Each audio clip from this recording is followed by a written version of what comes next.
Hey, it feels like January because the Australia Day debate has reared its ugly head yet again. This time, Melbourne City Council has voted to lobby the federal government to move Australia Day to another date. Now, the Prime Minister's already rejected calls to change the date. So once again, this is another massive waste of money and, of course, overreach by local government.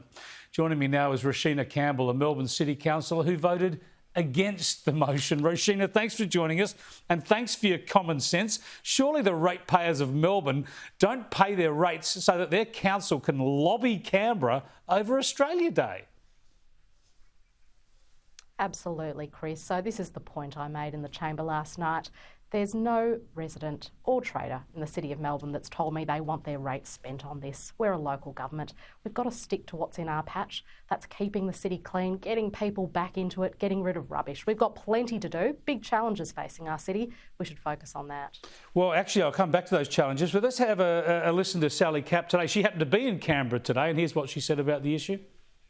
It's an important time of new agendas, change and momentum here at a federal government level.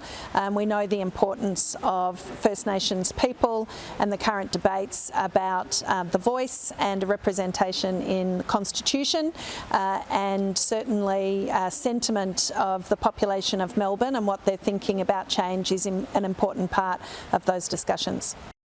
Oh, goodness me. Just stick to the issues that matter to local government. Tell me, Roshena, was my mate Nicholas Rees there? Did he vote for this?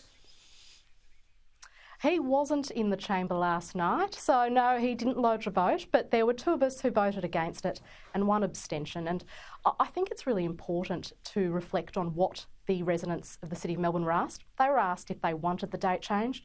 They weren't asked if they wanted their rates spent on it. And I'm pretty sure right now, when people are really feeling the pinch in their wallets, there's no one who wants to waste ratepayer dollars on something like this, particularly when, as you've pointed out, Anthony Albanese has said it's off the table. So why would we waste our resources advocating for something when we know it's not going to happen? And personally, it's not something that I think needs to change. Yeah, absolutely. I'm certain Nicholas Rees would have gone with the woke agenda all the same. I think we all know that. But tell us about the real issues for Melbourne. Obviously, it's a great time of the year for Melbourne. The footy finals are just fantastic. You've got two big games coming up this weekend. But from what I hear from Rita Panahi and Andrew Bolt and Peter Credlin and others down there, they say the city centre's really still, you know, empty and the small business suffering. Don't you need to get people into the city? Maybe even on Australia Day.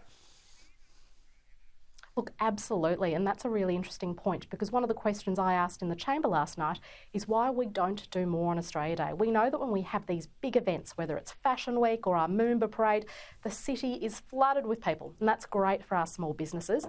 The Australia Day Council wrote to us and they said they had up to $1 million of funding for a local government at a capital city level. My question in the chamber last night is why haven't we asked for it? We could be doing so much more to get people into the city and I'd love to see that happen. Yeah, such common sense, Roshena. Thanks so much for joining us. Thanks for having me, Chris. Roshena Campbell there, a voice of common sense on the Melbourne City Council.